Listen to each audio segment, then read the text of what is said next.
Hello and welcome to You're Wrong About Musicals. I'm Esme, And I'm now. and today we are going to be talking about Spring Awakening. But We're first, awakening. yay! But first, some news. So, I was thinking all week there's been like barely anything, and then today, Everything came out today like on the day just we're recording. Wednesday, stuff started happening. Because normally when we have no news, it's because we've recorded it weird, and so we're like either playing Yeah, catch up or like it's been like 2 days. So. yeah. Once it isn't our fault, I it's think the world. both of us have been a bit distracted as well.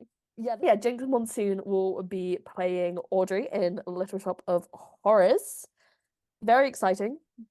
Jinx Monsoon Yeah, seems to be loving musical theatre, and I enjoy. I love her. I think Love Jinx it's going to be Monsoon. so good. It is. Again, Little Shop always having fun stunt casts. They're always just. Yeah, and they're teasing. I don't think. Watch them announce it the second we move on. I I think don't know it's if they're Corbin announcing it Blue. today. I think the general because everyone like I woke up and they'd posted it and everyone was like, "That's Jinx Monsoon." Because they did like a little Yeah, blacked out thing of like, that's Jinx Monsoon, because it was a very recognizable photo of her. Although I saw someone say it yeah. was Kate Middleton. If only. You know what? If we can't have Kate Middleton, I'm so glad it's Jinx Monsoon. Everyone's saying it's Corbin Blue returning as Seymour. They say it's like the same photo. I've seen one person say it's Jeremy Jordan, and I'm like, it's definitely not him, but it would be so funny. You guys don't know your Jeremy Law if you think it's him. He's busy. He was in fucking People magazine this week. Like they did a Oh, whole someone, hold on, spread. someone's breaking it down in the quotes. Ross, Okay. Jordan, Rickamora, and McClure are booked and busy. Would Yes. would Blue come back right away after 2 months off? It looks like his silhouette. Glick and Doyle would be the only others, but I don't think that's their silhouettes. I No. think it is Colin Blue. It's Corbin Blue. I have no idea who the dentist is. That could be anyone. Some more fun casting news. Hadestown announced their new Hermes and Eurydice this today. Today. There's just been so much Don't know. discussion.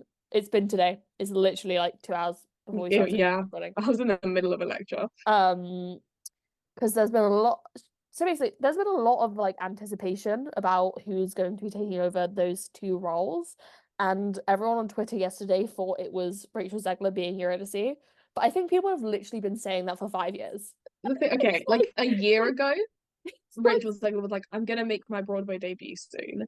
yeah, And that was a year ago, and she's yeah. not made it yet. It was And the people year. were like, this is the one. Yesterday, everyone It's now. she liked something on the Hades Town Insta account, and I was like, guys, I just think she likes Hades Town. Like, who doesn't? Some people. We'll get into that. But The London critics hate segue. Hades. But I think Rachel Zegler will be in something soon. I really want Yeah, her to be. I yeah, really same. want to go. We need She's to from go to New York. Boston. We do need to go to New York. Anyway, guys. So Rachel Zegler will probably be doing Broadway at some point soon. I have heard about 10 million different roles that she may be doing. I think we should throw something out there. Gatsby will extend. She Okay. will be Daisy. Which one? Gatsby that's currently going. Jeremy Jordan Gatsby. Even over Lazada Gatsby. I have no idea. Anyway, so I don't know. She'll be in something. all of Like this is she'll be it's in Rachel something. Zegler. She'll be in something, and we will hopefully be there. We will also be at the eventual Phantom reopening, Yes, whenever that will that's what it's happen. gonna be. That's what She's it'll gonna be. be Christine. We're manifesting Christine. But no, all of this is to say, Hades Town have done another very interesting casting choice, and they have cast father and daughter John and Issa Brona as Hermes and Eurydice. Very interesting casting choice. I'm excited to see. Yeah, I think it's gonna work really well. Yeah, Again, having not seen Hadestown, we the are. vibes We're literally seeing we Hades are Town seeing in under a Hadestown. month. Under a month, we're seeing Hades Town. Anyway, should be an interesting choice. I'm sure there'll be a bootleg the second those two step off the Oh stage. yeah, in the So interval, in the we'll interval, get part people one at will the be interval, and furiously I would watching never watch it, of audio course. bootlegs to the police officer listening me off would never watch bootleg. I would never watch it. Very interesting casting choice. And I think it's a big enough publicity stunt to keep the momentum behind Hades Town going Yeah, for a bit. I think my thing is, I might just be out of the loop. The names aren't ringing any bells for me. Like I'm not being like, So oh, John I'm sure. Briones, Yeah, I know he was the engineer in The Revival in Miss Saigon. Um, Yeah, okay. yeah. When I was like looking at the press release when it just came out, apparently Yeah. Issa was in Star Trek, the new one. So So I that's figured kind. it was something like that where I'd hear what they were in and I'd be like, oh yeah, I So remember. I I think the thing is, even for me, as someone who the names didn't immediately jump out, I was like, that's an interesting enough choice on its own to cast mm, a father and daughter that I would be willing to see it. People who yeah. are not willing to see it, Oh, the fucking so Hadestown officially opened on the West End last week, this time last week, mm, and the reviews came out and they are weird. So we got like so they were not obvious like what everyone's expecting. There were the 5-star reviews being like, "This is amazing. This is one of the best things on right now. This is so innovative. This is so cool. Like I'm so glad it's on the West End permanently." Because it what I seem to think a lot of people are forgetting when talking about these reviews is Hadestown has already been reviewed in its semi-current like in 2018 when it's at the National. And then there was the What's on Stage review, which was like, I didn't like the ending. oh my God, yeah. That made me giggle. It was oh my God, what It's the it ending yeah, was it bad. was like what's on stage of someone, like a pretty reputable source. Or it was like so they got a weird review from What's on Stage who were like, I don't like the ending of a £2 Greek myth. No, the specific phrasing they used was the problem. This is I'm saying specific phrasing is definitely like paraphrase, but the gist was they were saying the problem with Hadestown is that the whole story makes you want a happy ending. You're like Yes. yearning for these characters to have a happy ending, and then they don't, and for that we're knocking off a star. Yes. Yes. And So it was it's like almost a rave.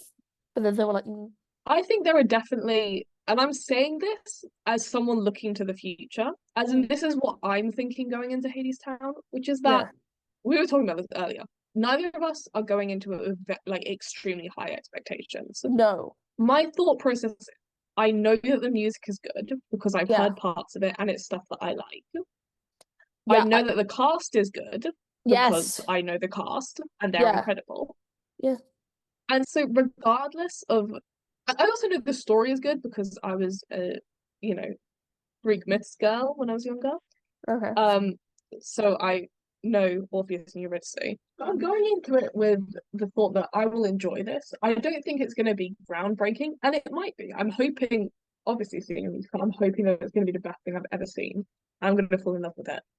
But I Mm. know that at the very least, I'm going to enjoy it. We were Mm. also saying we both think this because with Guard from Mincemeat, Hmm. stop hyping up shows so much. Because then we go and see it and miss it. Hmm. And then we have We to are spend the like, next like year of our life being like, guys, it's actually not good. And you shouldn't be charging £80 for theatre. I really should like Hadestown more. Like I should like the music more. And I don't know whether or not seeing it live is gonna make it click. I wonder if that's gonna happen. Yeah. That I don't think I've listened to it enough. But we will talk about Hadestown more soon. soon coming to but the one that everyone went, what the fuck? Or was the standard? I think it was the standard. They gave it 2 stars and they basically said it's too pretentious. And I was like, oh, fucking love a pretentious musical. Sign me up. Yeah. As a Phantom of the Opera fan, the more pretentious the better. Maybe Yes. that's my problem with Mincemeat. It's trying too hard to be down to earth. Yeah. It's like, no, guys, we hate the system too. Mm. Guys, we're like you. Ignore the £80 tickets for the back of the theatre. Hmm. We're just like you. You know what Phantom does? Phantom says, listen, if you want to sit under where the chandelier falls, £200. Like I If you am want to understand what they're saying on stage, fuck you.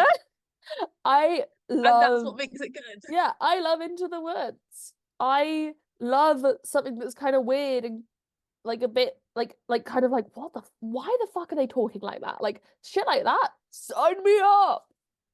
I just realised what it's just made it click. Why Oh, it did was the Bad standard. Cinderella, Andrew Lloyd Webber's Cinderella, fail? He was Why? trying too hard to be down to earth. He was trying to be like, no, no, no, guys, the beauty standards, fuck society. I'm with you guys. No, Andrew, I'm a no, man of the you're not. people. You flew in on a private jet to vote against benefits. If anyone wants Andrew Lloyd Webber's voting history, I have it. Yeah. It's like To this freely day, available. my favorite thing I've ever said about Andrew Lloyd Webber was in the car back from your birthday, My dad was where we driving. were yeah, Esme's dad was driving me home after Esme's birthday. It was me, Esme, and Toby. Yeah, shout out. He And was sober, we were not. we were talking about Andrew Lloyd Webber as we often are. As we often are, because we were seeing Love Never Dies the next day. So we were talking about Yeah. Phantom, as we often are. and Love Never Dies in like and I said the worst thing that Andrew Lloyd Webber has ever done is flying back.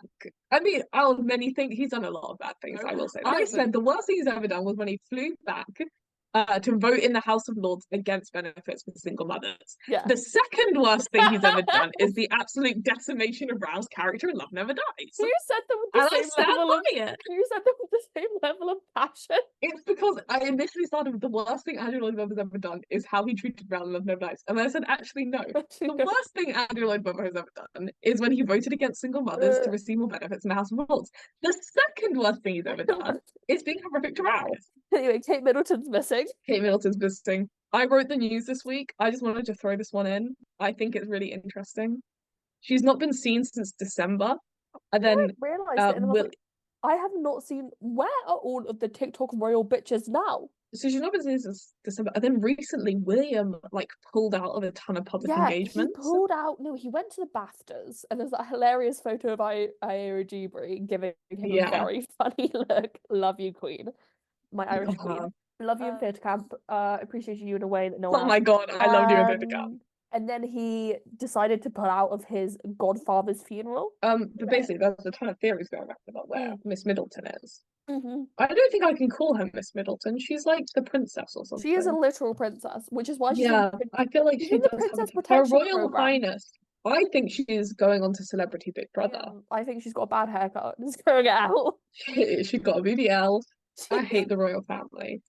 No. But this shit interests me. Where are they? If we're going to have the royal family, can they do more shit like this? Because this is so entertaining. She's had a secret baby, a game of hide and seek out of hand, eloped with Princess Eugenie. Yeah, this is a tweet I like as well. Locked in a bathroom. It's becoming non-binary. Joined ISIS, mission to the moon, growing out hair coloring disaster. I was talking about this. If they were like, come check, like everyone, Kate Middleton's fine. Come look for yourself, because there's like a little balcony bit in the Buckingham Palace where they like wave at you at the common people. If they were like, come see Kate Middleton do that, I would go. Oh yeah, just to make sure she was okay. I don't actually I would care. travel. I would do anything to know where Kate Middleton is. Please. I've not been this invested in the royal family ever. No, not even the.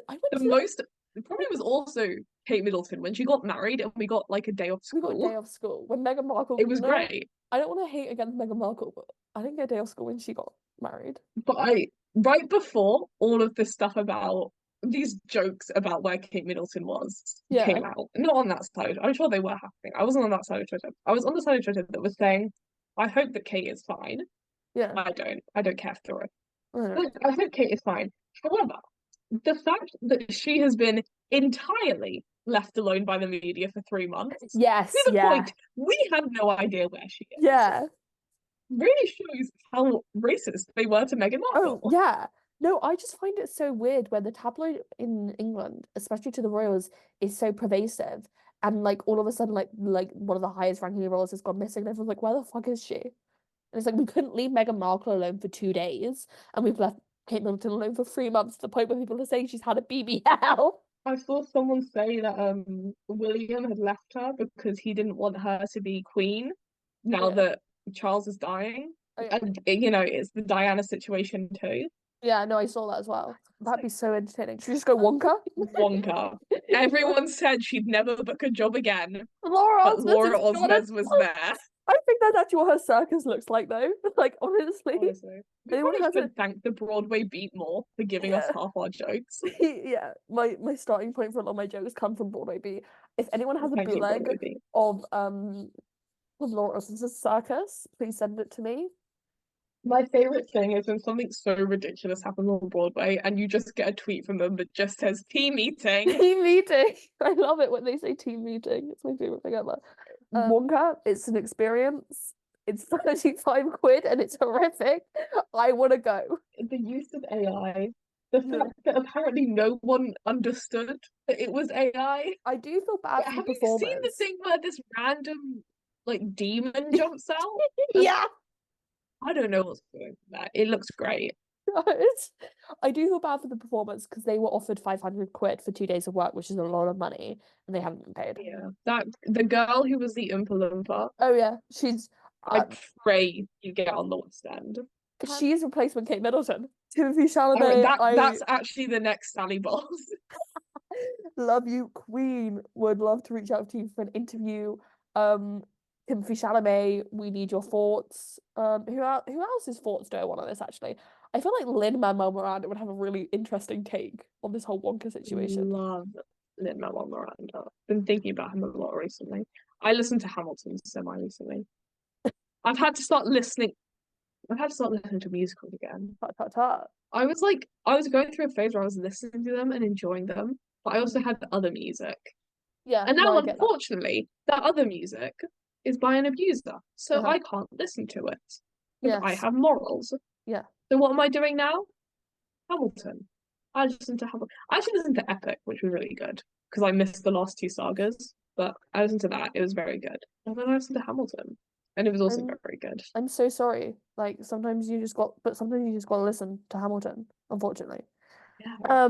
Newsies director is chatting shit. He said Newsies will be back some point next year. Fingers crossed. Next year. You know what? I've come to accept it. I kind of think I don't think it's an acceptable amount of time. At least it's not immediate, you know? It would be an acceptable amount of time if it wasn't such a big thing of like, Newsies is coming back. Newsies back soon. Yeah, we'll get it out of the way. It's not going into Drury Lane. Oliver's going to, if I had to place money, it's Oliver. I'd say it's Oliver. The lights will once again be dimmed for Hilton Battle, but people had to like at the Broadway League to get them to respond. Yeah, it was really weird It because was, yeah.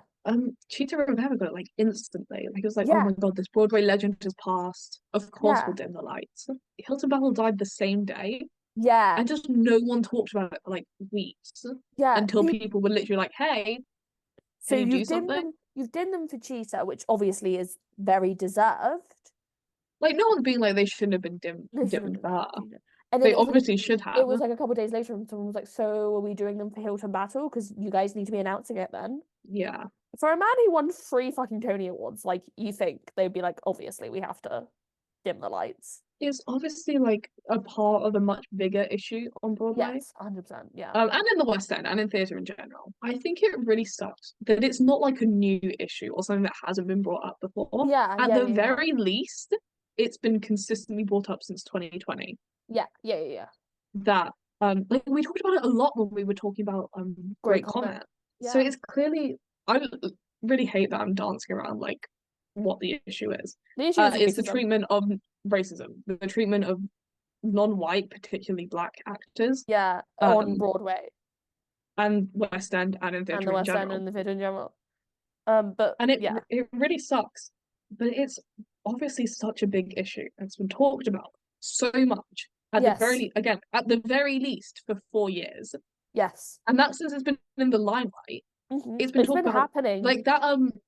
Oh, what was the website that we used a lot when Um, doing the Great Comet Broad, one? it was like, I'm gonna get it up. Broadway Black, yeah. Broadway Black, but Updating anymore, but they have been talking about this issue since before the pandemic, since before the Black Lives Matter movement. like that's just a small snippet of like what people bring up. I don't know. I don't think there's much more I can say other than obviously the issue is bad. Something should be done about it. Shame Um, on the Broadway League.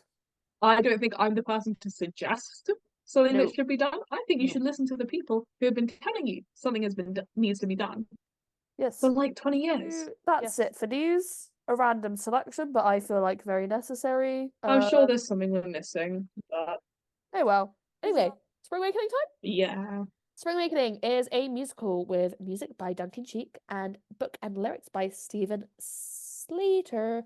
I've always think it's Slater, but I think it's Sater. So it is based on the play of the same name by Frank Wieland, who is a German playwright.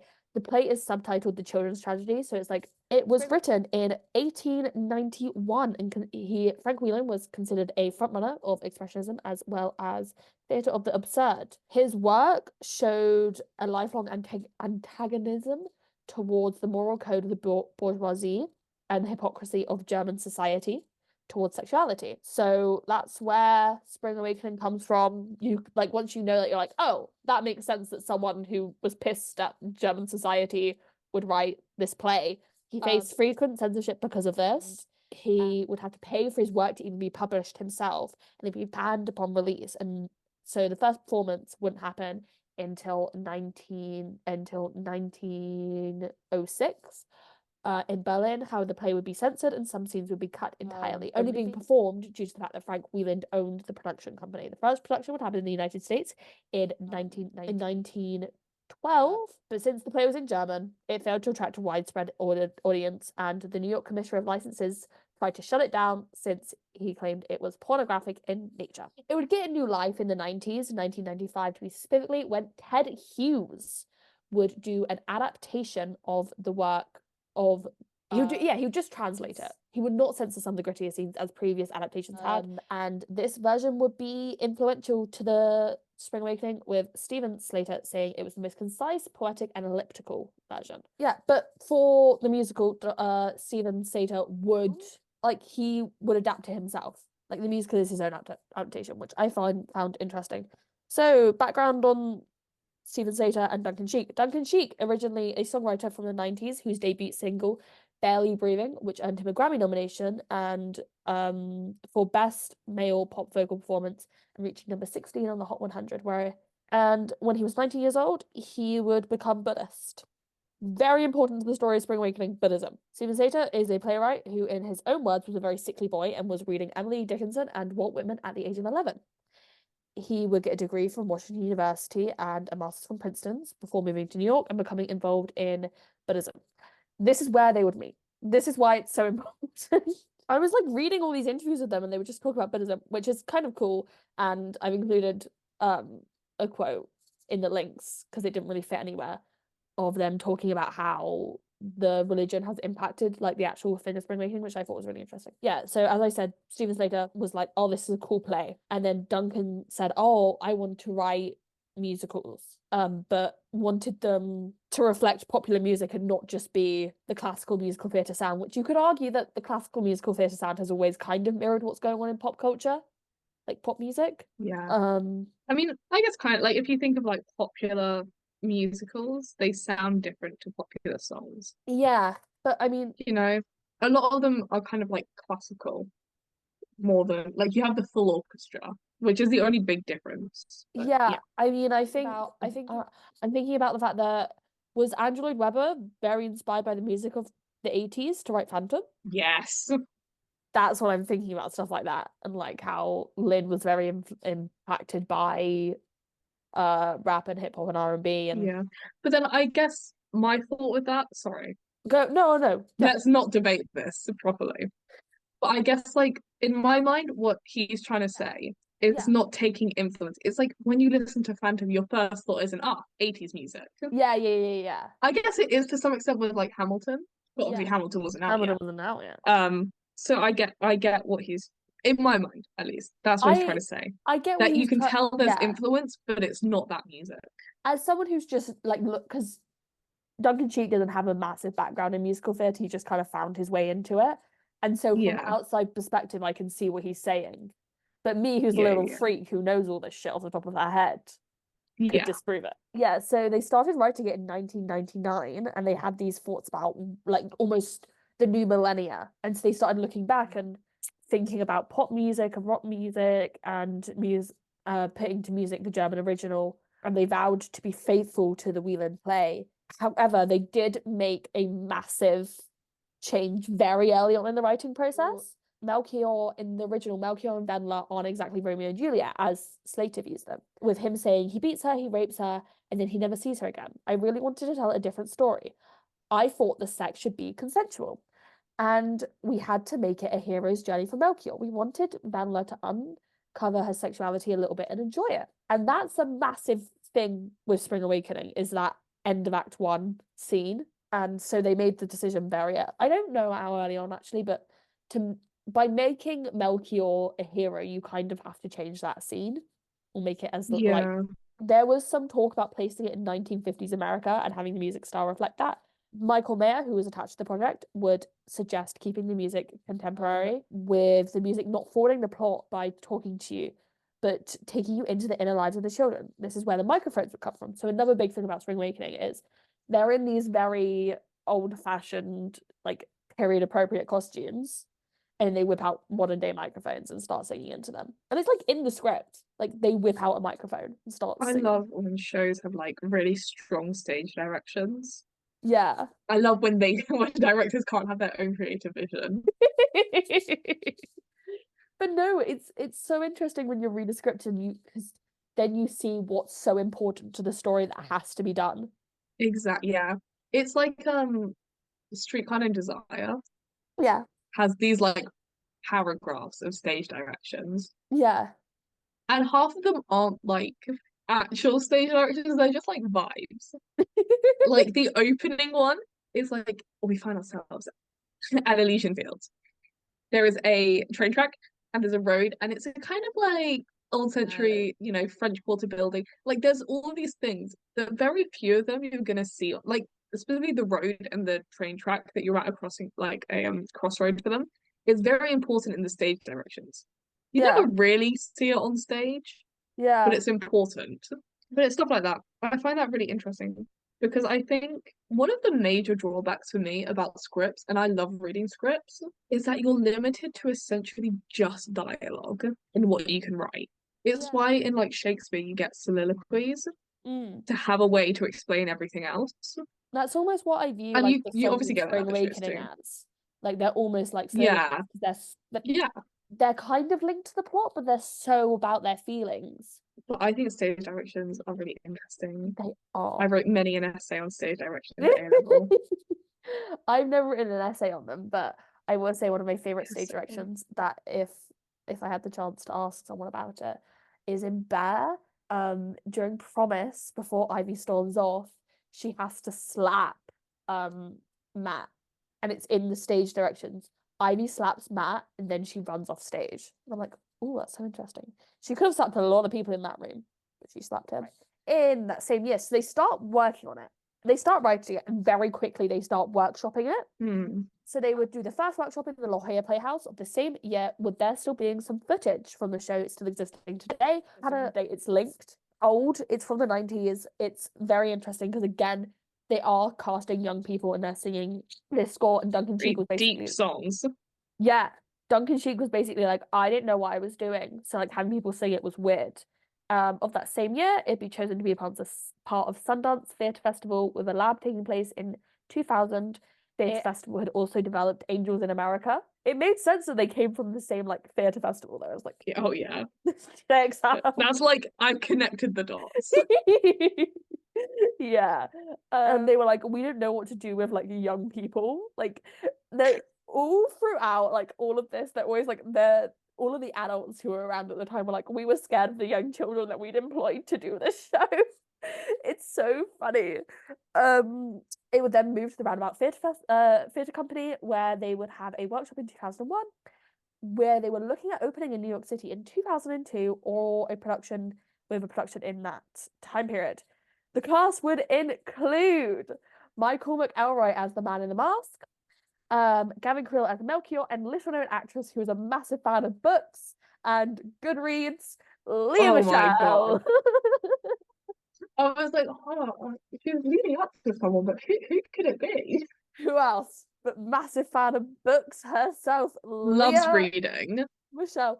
She doesn't really act much anymore. She's just on Goodreads all the time. Yeah. If you've wondered where she's gone since Funny Girl, No, Goodreads, actually, check her Goodreads. out. Check her out. We're friends on Goodreads. Me and Leah Michelle. I saw she actually just finished Les Mis, the whole thing. Oh, really? Okay. She was 14 years old when she started on the show, though. That's clinically It is insane. kind of crazy. Where were her parents? Trying to make a quick buck. Everything I learn about this woman makes me find her so much more funny. Anyway, I really love Leah Michelle mainly because I just have no idea about anything to do with her. Like I never really watched Glee. I good, never got into any of her stuff. I good. like I'll say this now while we're still early on. Yeah, I've never really been into Spring Awakening. yeah, I think I've listened to it like twice all the way through. And yeah. I don't hate it. But Yeah.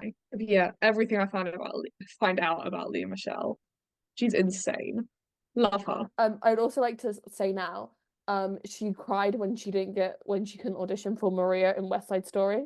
I reckon I would too. She's Italian. Leah Michelle chat done for now. I have more thoughts, We'll Leah. move on. We'll move on. At this point, there will be a lot of different songs and a lot of different structure with a song called Numb, and most famously, there being a song instead of the Guilty Ones, there would be There Once Was a Pirate. Now, There Once Was a Pirate is out there, and I hate that song. Don't talk to me about that song. It would not be staged in 2003 due to cutbacks, so it would have to wait until 2005 when it was picked up by the American Songbook series at Lincoln Center. In a write-up by Variety, they would praise the musical, calling it inspired. In this write-up, the workshop is described. If I'm like referencing something and you're like, where is this reference from? It's probably from the documentary Those You've Known. We'll get to it, but I have thoughts on the documentary as a whole. But they called it disastrous and Until the Dark I Know Well. And in this Variety write-up, they're like, it's saving us from all of these movie adaptations of musicals. It's saving us from Broadway being shit. And I was like, guys, calm down. It's a workshop. Guys, it's spring awakening. Are you all 14?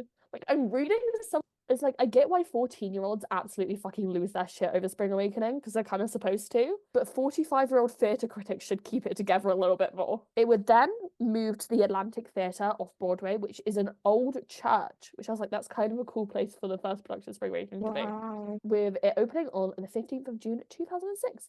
The cast is stacked. In retrospective, this cast is insane. Skylar Astin from Pitch Perfect got his start in Oh my God. Lily Cooper, who was 15 years old and still going to school, was in the cast. John Gallagher Jr. didn't have any formal vocal training and almost walked out of his audition. Gideon Glick, Jonathan Groff, who was mainly a chorus boy and was best known for playing Nick on the national tour of Fame, the musical. I love Fame. When I found out Jonathan Groff was Nick, I was like, a lot of things make sense now in my life. Brian Johnson, Leah Michelle, Pritchard, who took off her shoes and went barefoot in her audition. And they just kept it for the show. They're like, Ilsa's barefoot now. Phoebe Stroll, Jonathan B. Wright, and Remy Zarkin. Most of the cast were between 15 and 25 years old. 24 years old, sorry. Christ. The production would be described Like, as it makes sense for the content of the show and what they were trying to do. But Jesus Christ. And then people are surprised by the stories that were outed in this fucking Those You've Known documentary. And I was like, oh my God, everything I've heard about Leah Michelle and Jonathan Groff in this damn show is against your will. It really is.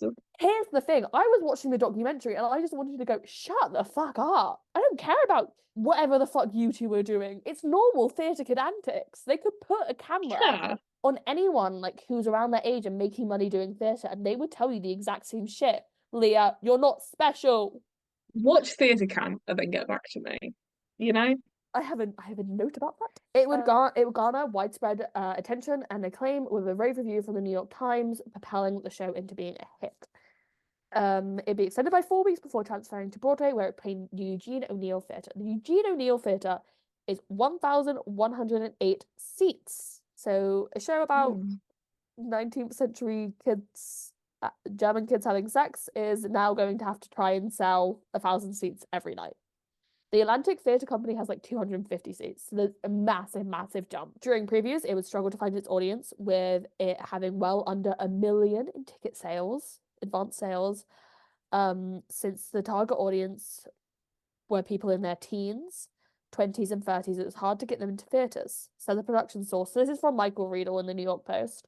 Where is Michael Riedel now? I miss him. I know he's a shit person, but he gets the gossip. We're chasing an audience that doesn't go to the theatre. They're elusive. The older crowd that goes to the revivals don't know about the show. It's a real challenge. They wanted to get rid of the Act 1 closer, which is the sex scene between Melchior and Venla, and they just wanted to have it be a kiss.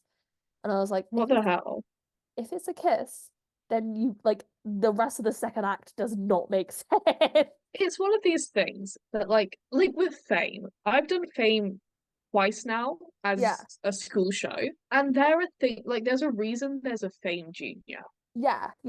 Because there are things that you can change in the show to make it more palatable for Yes. kids and for parents of Yes. young kids without changing the plot of the show. For example, the death of Carmen at the end of Fame, Yeah. you can either change it that she hasn't died. She's Yeah. decided to take a step back from Fame because it was all too much in LA if you cut her song in LA. Bang of a joke. You can change it so it wasn't death from overdose. You can change a lot of things and still have the whole plot of the show make sense. Yeah. And I've been in shows that have done that. The thing with Spring Awakening is you have to commit to it. There's no way to, the show isn't meant to be palatable or appealing, No. especially not teenagers or parents, because those are the focus of the show. Like Yeah. teenagers love it because Yeah. obviously, Yeah. but the show is meant, like, looking back on it Yeah. as someone who's now like 20, Yeah. look back on it as like, God, like I did know people who, when I was like 14 years old, Yeah. were fucking, and I don't know how many of them, if any of them, actually got pregnant. No. And obviously, in the modern age, abortions and all of Where that. they're like, yeah. And so I'm like, I never knew, but I knew kids in like the year above me. So when I was probably like 12 or something, they were 14 who were Yeah. pregnant. I think the conclusion I've come to about Spring Awakening is you can't change it. You cannot like change it. Yeah. And it's not Like even it's a dark subject matter. mm, It's a, I don't know if this is the right word, but it's the best I can think of. It's a rude subject yes. matter. Like Yeah. it's, yeah, It, yeah, rude is actually the perfect word for it, probably. yeah. Like you could It's, not discuss if like you were at a family dinner and you explain the plot of Spring Awakening, you'd be seen as rude. yeah.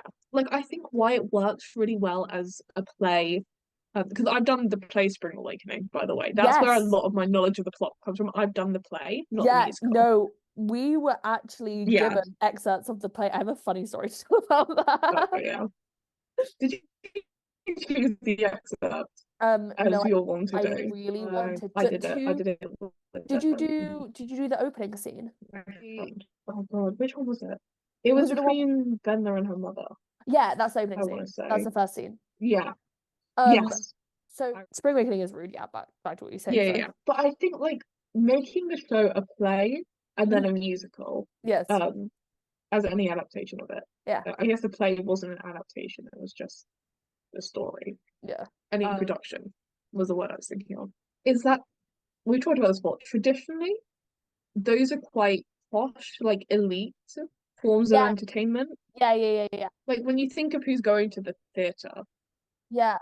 it's all you're like upper class, so quite posh, Yeah. kind of people. And especially those kind of people are going to likely be religious, are likely Yes. going to not want to talk about sex with their children, Yes. will leave it up to someone else or to no one at all because they're Yeah. upper class children. They shouldn't have to know about that stuff. Yeah. Um, and so to go and see this random show, I hate to say it. Actually, no, I don't. I think it was named very specifically Uh-huh. to sound very appealing. Just for Yes. reference, by the way, I currently have dryer sheets downstairs to dry my clothes with. Do you want to know what the scent They're is called called on Spring there? Awakening. Spring Awakening. Yeah. It's a very appealing name, and especially oh, what was it? Spring Awakening, the children's Yeah. tragedy. So it's Spring Awakening, the children's tragedy, the original play. That is a very sophisticated name. Yeah. Like a tragedy, you think like Hamlet and stuff, like ooh, Yeah. very, very sophisticated. The children's tragedy, ooh, this is gonna be a think piece. This is going to be about innocence Um, and the loss of it, which it is, innocence but and the like loss of it. And I, as not an the upper way it was class woman, meant. obviously know all about that. So, And they you also expect know, them to be like lower class children because lower class children aren't expected to be innocent. yeah, like you have the name itself sounds very appealing. So Yeah. if you know nothing about it and you go into it, it is Yeah. meant to, the name is meant to appeal to those people, to shock them. And you're meant Yeah. to be like, oh shit, you know what? This is what could happen Yeah. if I continue to, Ignore my force, children. yeah, censorship onto my children, especially about something natural like sex. But I don't know, I think it's my big problem with a lot of shows Mm. is this constant need to try and make it more appealing. Yeah, I'm so glad that they kept Spring Awakening as written. And Yeah, personally, I think, and I know some productions do, that that scene between Venla and Melchior is rape, and it should always be played as rape. yeah, And like, I get, I don't, don't want to say I get why they changed it, but I can understand the thought process behind changing it dramaturgically. But like, it's rape. You still have Wendler still knows nothing. I want to make it clear, very clear now. The phrase I'm about to say is not a real thing, Yeah. but making the scene partially consensual, No, it is. Yeah, that's what they like almost try and play it off as. for reference, in the real world, partial consent, not consent, still rape. And it is true of the play as well. In the musical, at least, both of them are consenting. It's just one of them is significantly less informed. To the point where she doesn't know what it is. Yeah, yeah, yeah, yeah, yeah. Yeah. And I think even if they made it fully consenting and they made it just sex, not rape, obviously it would Mm. still be a bit iffy because children. I think the show could still work because it's a big point of the show, both the play and the musical, is that it's not the children's fault. Yes. Yeah, yeah, yeah, yeah. Like it's not their fault they're uninformed. Yeah. I hate to bring back Into the Woods, Oh, yes, always. but I children will was listen. That stuff. I was Esme's having drunkenly explaining it to a friend on Friday, and she was like, "What's Spring Awakening?" I was like, "Children will listen." it's meant to be.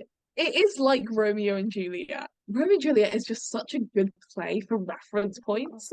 I think Romeo and Juliet is a really good play for like explaining things. Yeah, yeah. But And it's they the did point of say Romeo and like Juliet. Romeo and Juliet, it's like Wendler and like Melchior of Romeo and Yeah. Juliet. They're not, but The whatever. thing with the end of Romeo and Juliet is it's not, and fuck you, Anne Juliet, for this. Um, but it's not neither Romeo nor Juliet's fault what happened to them. They're young Yeah, lovers. I did a whole thing of I will talk about Romeo and Juliet all day. I love Shakespeare. But the point that you get at the end when oh God, is he called the sheriff in the original one? I think he is. The sheriff, I think, comes on and is like, this is your guys, you Capulets and Montagues. This is yeah, your fault. Your foolish, um, rivalry has killed your children. yeah, They may have technically killed themselves, but you are the ones that forced their hand. It's the yeah, same thing with stuff like Spring Awakening. yeah, Ultimately, everything that happens to the children happens because of what the children do, but yeah. it's their parents' fault. It is a great show. I The love deep message, shows. like the message, I genuinely had not really substantially thought about Spring Awakening, in probably since I was like 14, 15 years old. Since the pandemic Yeah. hit. I was like, yeah, kind of moving on from my life from that phase. And then I got in a debate with a friend because she's thinking about staging it and having them all be 20. And I said, that's fucking ridiculous. Please don't do that. You're missing the whole point of the show. And so I reread the script and I was like, oh fuck, this slaps. It is just such a good show. But I can definitely see why, especially a Broadway of 2007, 2006 when it opened officially, they were really struggling to find an audience because as this goes on to list, Mamma Mia was happening. Hairspray was the big Yeah. hit. The Wedding Singer was the big hit, like Wicked. And the article goes on to say, here's my hope. The teenage girls who went to go see Wicked 4 years ago are now old enough to see Spring Awakening. They're reaching out to them, but they've had plenty of husbands and wives in their 60s and 70s.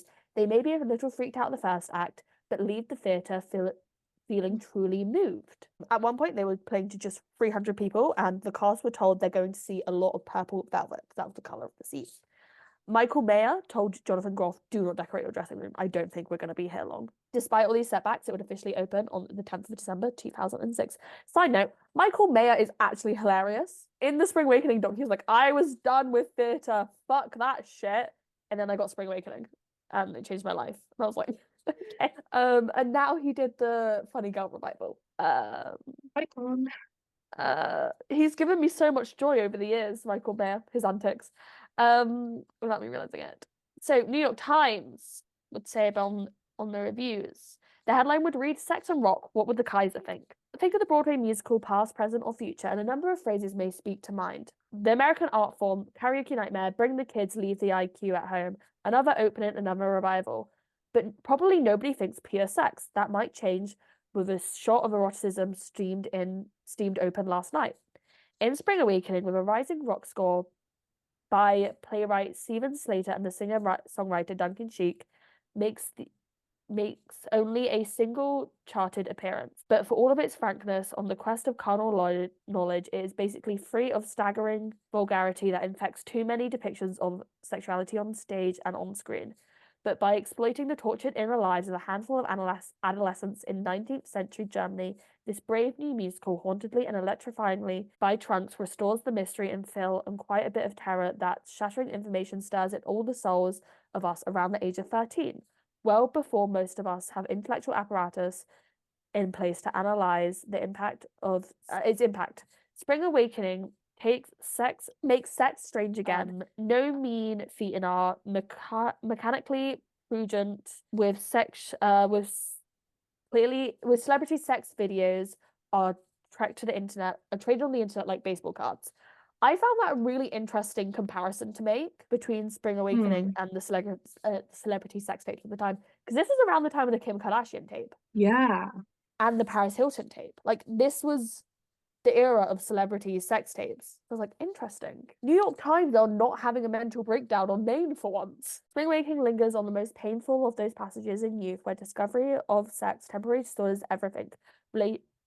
Relationships to family and friends, to the piano teacher, the feeling of your body, even the fabric of the world itself, which suddenly seems slimier than before. You emerge alive with the danger and promise. I really tried to find a right-wing loon from 2006 sat around on his blog ranting about Spring Awakening. I could not. I really tried. God, Instead, I was it's gonna like, say, like, even Tumblr probably wouldn't. Yeah, it no, wasn't there. no, Tumblr was there, and they were one of the first no, MySpace were one of the first adopters of it. Oh my God, yeah. And they loved this shit. Yeah. Variety said, it's hard to do adolescent angst without a degree of phoniness, but integrity and refusal to condescend are arguably the primary achievements of Michael Mayer's striking production, where Rent seems hampered by badass living on the edge posturing. Spring Awakening has the authenticity that connects the show directly to the generation being depicted. Getting that generation, not prime theatre-going demographic, to pay Broadway prices will be a major marketing challenge. It's strange, beguiling show, but no means flawless, with the subtle, nuancing changes the creative team and cast have fashioned an already seductive work into something even more lovely and lyrical. I agree. Like, I don't know whether or not it's just my age, but I connect more with the struggles of people in Spring Awakening than I do in Rent. Yeah. The way I'm supposed to feel about Rent, I feel about Spring Awakening, if that makes sense. I feel like Rent for me has that kind of pretentious nostalgia. Yes. So Yeah, it's yeah, like it's yeah. Rent. So of course I'm a musical critic, so of course I relate to Rent. Same You with know, Rent. I understand it.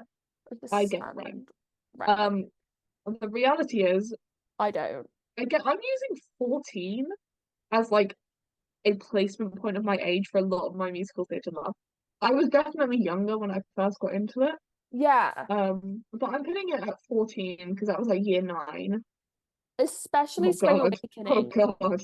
Especially Spring Year Awakening. 9. Yeah, I don't know. I feel like to be fair, I probably was like 14 or 15 when I first listened to Spring Awakening. Same. Um, I remember it very vividly. so Very I definitely formative did relate experience. to those kids more. I did, yeah. Um, and even But now, like as I'm nearing the age of the characters in Rent, I'm like, I don't relate to this. I get it to some extent. I get, how are we gonna pay? How are we gonna pay Okay, no, last year's rent? I feel that. I feel like I get smaller. I think because it is so honed in to 90s New York, Yeah. I can relate to parts of it. Yeah. But it's like the whole, I don't want to call it a subplot because it's not really a subplot. Um, Basically the whole plot about AIDS, Yes. I can't really relate No. to. I can empathize with it, but I can't relate to it. No. So that kind of hinders my ability to connect to Rent. But something like Spring Awakening, even though it's set in fucking what 19th century Germany, Yeah. End of something 19th like century. that, Mm. its themes are kind of universal Yeah. for any young person. I don't know. I'm not gonna entirely recommend you go and listen to Spring Awakening to get through dark times. I'm not, but as someone who has done it, I It is can't pretty say don't. cathartic. It is pretty cathartic. Oh my God. That wrecked. I will never forget the first time I watched the story of Winnie Foster, actually. This is not the place to talk about it, but I was around the same age that I I watched cried. Spring Awakening. But like, I We are just gonna do a Tuck Everlasting episode, by the way. wonder when it's gonna be. Like, Anyway, so the New Yorker would kind of like take the art, like take their review and do an almost state of the nation of Broadway, which I found very interesting. They're basically saying like Broadway is in an aesthetic trap. They're highlighting the same thing, and it's saying too soon to know if it will lead musical theatre around a stylistic corner in a way Rent never did.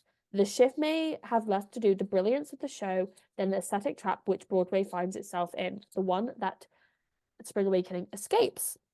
I agree, okay? I think Spring Awakening was more influential to the sound of musical theatre than Rent was, TBH. What came first, chicken or the egg? Rent. Anyway, Rent came first, but Spring Awakening was more impactful in the sound. Spring Awakening's approach to this conundrum to tell for everyone involved, in many words, fuck off. The creators show more disrespect to the current Broadway practice than any I can remember, and I love them for that. The score isn't sort of pop of the 50s or 60s or 80s as Hairspray or Jersey Boys or The Wedding Singer, nor pop cut from Sandy Bombast as in Wicked. Duncan Sheik and Ethan Slade have written indie rock songs. Whilst clearing the path out of Broadway's pseudo-pop mire, the show flashes some newly adventurous stagecraft, for Uptown anyway. Like few exceptions, like John Doyle's Sondheim revivals, musicals tend to follow the Lloyd Webber principle show. yes! Mega musicals! Yes! Of needs for 18 sets and huge machinery. Michael Mayer, by contrast, has put on a rock concert on Broadway. And isn't it great that we live in a world where at the same time Spring Awakening was performing down the street from Phantom of the Opera? Oh, God, I beautiful. wish that could happen again. I aspire to live in a world where that can happen again. Yeah, they're basically just like, it's groundbreaking. Anyway, synopsis Yeah. time. Oh my God. Spring Awakening is an electrifying journey through the trials and challenges of adolescence. The story explores the mystery of attraction, desire, sex, insecurity, and the highs and lows of navigating the pressures of young adult life. With a score of contemporary rock music that transformed the way Broadway thinks about musicals, Spring Awakening is a poignant and thrilling ride that stings with resonance for today's youth. I mean, Yeah, I guess. if you couldn't tell, I fucking love Spring Awakening. I love it so much. I'm working on a theory. That 2007 was actually the most influential Broadway season that we've seen in a while. Because this and Legally Blonde happened in the same season. And I like to think about that often because I love those two musicals very, very deeply, and I think they're very influential in their own special way. I think that's a weird synopsis. Yeah, I mean, there's just no plot in there. No, There's not even like a single character name.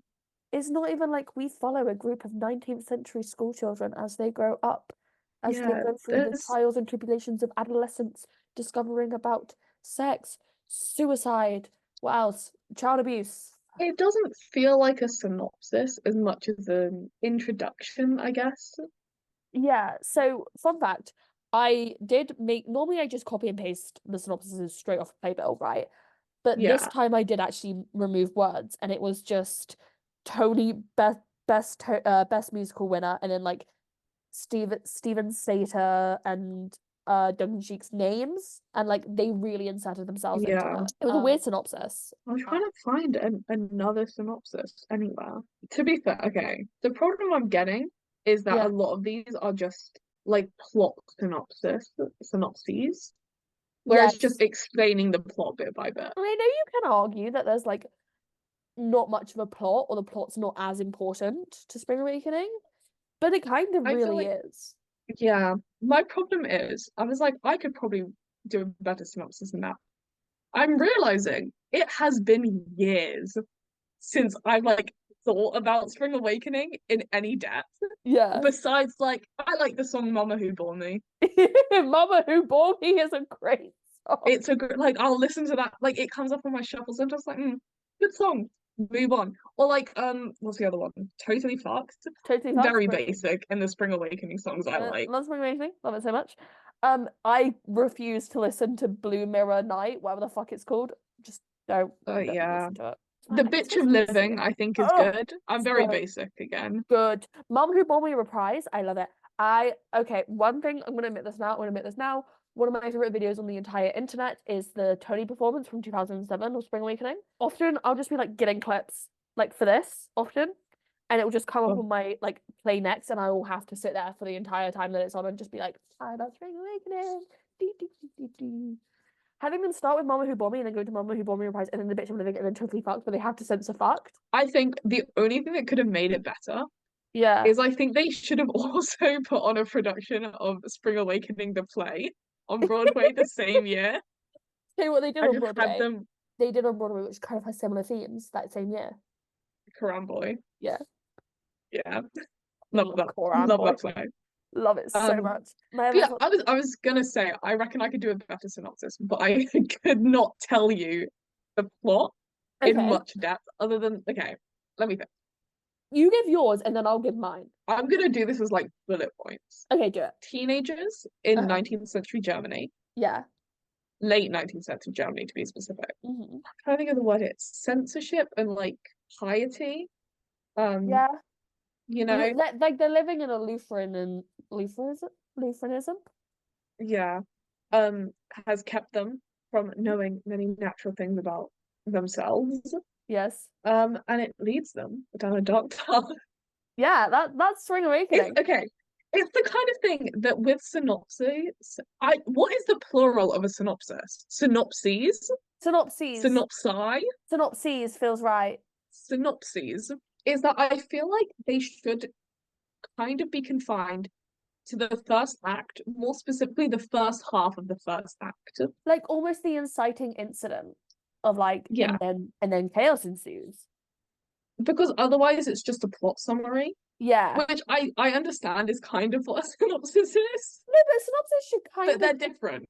it should leave you with questions almost like, oh, what's gonna happen next? I have to go see it. It's why a lot of synopses are just kind of like six is kind of like you all know the story of Henry VIII and his six wives, but what do you actually know about them? Join Yeah, us in this 90-minute no interval show, like a yeah, concert. Like it's very much just, hey, what the concept is, come and see it. yeah, Like Les Mis is like, of course you've read the Victor Hugo book, as we all yes. have, Leah as Michelle Leah definitely Michelle has. has. Our friend Leah Michelle. Leah, give me a call. I Um, have many questions. Leah, love that book as well. Um, Leah, have you read The Phantom of the Opera? Leah, Leah! Leah. I would like to But it's reiterate like, that I am severely dyslexic, so I can make Leah Michelle can't yeah, read jokes at Jamila Jamil. And anyone else can because I find them fucking hilarious. it's like with I'll use Newsies as a better example because Yeah, I'm not gonna do the plot of Les Mis right now. It's 1899. yeah, The newsboys are working hard in New York, but it's yeah, harder to sell newspapers because there's not a war, and there won't be, not for 15 years at least. yeah, And so they raise the price of the papers. How will the newsboys respond? Or the newsboys strike in response? You kind of got the plot there, but you yeah, need to go see it to see what happens next. yeah. I just feel like what I've read with Spring Awakening is it doesn't make me want to go and see it. No. I don't have a character I want to learn more about. I don't even have a plot I want to see what it develops into. It's just So, kind of, oh, yeah. kids are gonna have sex in this. I Naughty. feel really bad like saying that. Like it's not a pedophilia. You know, like Lolita. It's a criticism of pedophilia. Spring Awakening is the same thing. Yeah, Me and Esme are quite jokey, in case you can tell. yeah. And so a lot of the time, the way we describe it is we're just like, oh yeah, Spring Awakening, kids have sex. It is actually a very deep show. It's like and like coming back to it because I again hadn't really thought about it in much depth for 6 years until a couple of weeks ago when I told my friend that she was a fucking idiot. And I reread the script and I was like, holy fuck, like this is really deep. And one thing that really hit me that I didn't expect to was The Dark I Know Well, which is the song between Marta and Ilsa. And when they're like Mm, singing about their experiences of child abuse and like the whole thing with Ilsa is that she's ran away and joined the artist colony because she just could not bear to live at home yeah. anymore. It's I think there's a lot of suspense in the Spring Awakening plot. yes. Like there are multiple points I think you could explain up to briefly and Mhm. cut it off and Okay. make me want to go see it. Yes. So I think like I don't know if I okay, so if I were to do Spring Awakening synopsis. How would I do it? You've got to start with 19th century Germany. I think that's where you have to start. School children who are oppressed by the society that they live in. And then maybe you highlight Melchior, because he is our protagonist. Melchior starting to question the teachings he's always been told. And then maybe bring in, but what will the consequences be for him and his classmates? Yeah, because I think the thing is with that synopsis, we are focused so much on the synopsis. It's getting us to have a good discussion Yeah, though, so I think it does almost like for both of us, the thing we were like is like, okay, it's 19th century Germany. That synopsis always did the complete opposite, whereas like a score of contemporary rock music that's yeah. transformed the way Broadway thinks about musicals. It's like it's so modern, it's so fresh, and it definitely is. Yeah. Like technically, it's very modern. Yes, 100%. To me, that kind of thing, that description makes me think I'm going in and I'm gonna see something that is set in 2007. Yes, yeah. Which wouldn't be a bad thing. I like if you wanted to see something set in 2007, go down the street and see Legally Blonde. And it's like it's not like I don't think Spring Awakening would work at all set in 2007. I think certain things, a majority of it, wouldn't work. I think you'd have to be very careful about where you set it, because I think there would be some places, I mean the Bible Belt, you could probably set it there quite effectively. Yeah. But then you'd have the issue of like technology. I think as well the names. Yeah, the fuck ass names. Like what? Like Marty and Wendy and I don't forget who else is there? Melchior. So you got Melchior, Moritz, Venla, Taya, Ilsa, Otto, Also could be Hansen. Isla. Otto could be no, Ilsa could be Isla. Otto is Yeah. Marta is Martha. Yeah. Taya is Fia. Yeah. Venla Wendy. Anna's just Anna, like her Anna, maybe. Anna, like it. Hanson, Harry. Harold. Otto, Owen. So, yeah, Owen. I was gonna say Osmond. I was like, that's a worse name.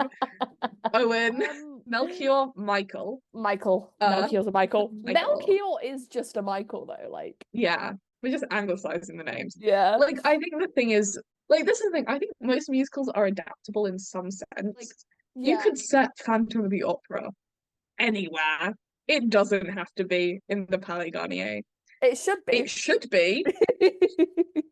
Actually, if you want to do your weird productions of Phantom of the Opera, send us an invite. I actually really want to see some weird ones. Anyways, back to Spring Awakening. You can't modernize it. You can't. Like, and Yeah. I think one of the beauties of the piece is you almost feel so far removed from the time period historically that when you start to see these contemporary issues come up in the contemporary way of singing, it almost holds a mirror up and is like, so we're not so different. Especially like, I think that's the thing that really gets me is you see these characters, old-fashioned names. Yeah. I want to say this, I'm not too up to date on popular names in Germany. No. I don't think Wendler is like top 10. I've spent a lot of time in Bavaria over the past 2 years. I've not heard the name Wendler once. Like now is an old name. I've heard the name Anna, and not just from like I think there's some names that are timeless. Yeah. But it's these characters with old names in these old-fashioned clothes in this old setting with these old ideals. Yes. When they're like, oh, it was so repressive in the 19th century. You know, women couldn't do anything, men couldn't do anything. Yeah. You know, women were in the kitchen having babies and men were going off to war to die. Yeah, the first scene and the first song, because the show opens with Mama Who Bore Me. Yeah. And it's very much like it's quite string heavy. There's no rock sound. There's no handheld mic. She's in some old-fashioned underwear. And then the scene that follows is a very old-fashioned thing of your sister's had a baby. Let's go visit the child. Like, let's do things proper. You're not supposed to wear that because you've gone through puberty and I won't tell you how babies are made. And then the rock starts and the handheld mics come out and you're like, oh, this is weird. And so you start getting this stuff. It's this very old setting, but you start noticing more and more as the show goes on that some of these issues are still pretty relevant. I think especially I want to say like 2007. I mean, you were coming up on an election year. The 2008 election then. Oh god, Roe v. Wade would have only been like 30 years ago. Yeah, and so for much of the audience, pretty fresh. Yeah, and I mean, so the stuff about abortions, you know. Yeah. I mean, abortion healthcare rights have always been something that's been massively under attack. And especially Yeah. when they overturned Roe v. Wade, I think Spring Awakening, I mean, it's Yeah. a 14-year-old dying in a backstreet abortion horrifically is probably, I Like don't, stuff like that. a You would contemporary, say like a backstreet abortion is now a contemporary issue when we thought it was an issue of the past. I think the thing is I think Spring Awakening does handle it pretty well. It's not like Bendler gets raped by an adult man. No, no, no, It's no. by another child who is I was gonna say just as clueless as she is. That's not entirely true. No, because the whole thing with Melchior, and you're told this time and time again, is he is so smart. He reads all the books and he has all this knowledge that all the adults are scared of. So Yeah. that Melchior has some Melchior, like he has enough understanding to educate Moritz about what sex is, Yeah. but he's still pretty I clueless. think they're both pretty clueless. Again, you're much less clueless than Bender is. But Yeah. I think again I think that is part of it. Mm. And I think that still links to it being a modern issue, like especially in religious circles, Yeah, yeah, but also in kind of education and just culture in general. yeah. You know, when a woman, this very classic thing, when a woman has a lot of sex, she's a slut. When a Yes. man has a lot of sex, he's a player. Yeah. You know, and so it's this thing of, while not entirely reflected in education nowadays, but to Yeah. some extent, yes. It's this very much thing of my education, pretty liberal. Yeah. I had sex ed in year six. I knew Yeah. how babies were made. Yeah.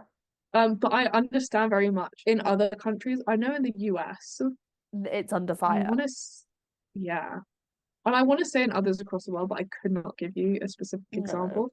I I I guess I like could also say Islamic like countries. yeah. I could also say like religious schools in the UK probably don't have to follow the Yeah, same curriculum.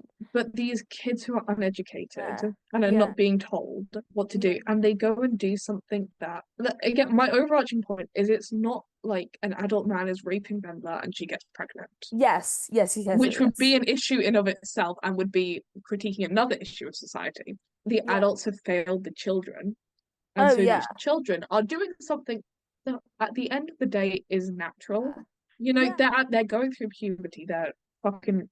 I feel so weird saying this about 14-year-olds, Yeah, no, I get what but you mean. they're fictional. They're not That doesn't make it real. right. But they're horny and they haven't been told how to deal with that. But one of them has an idea. One of them has more knowledge than the rest of them, and that's where shit hits the fan. And it's even that knowledge isn't enough. No. My understanding at least is he has knowledge of what sex is Yeah. and kind of nothing after that.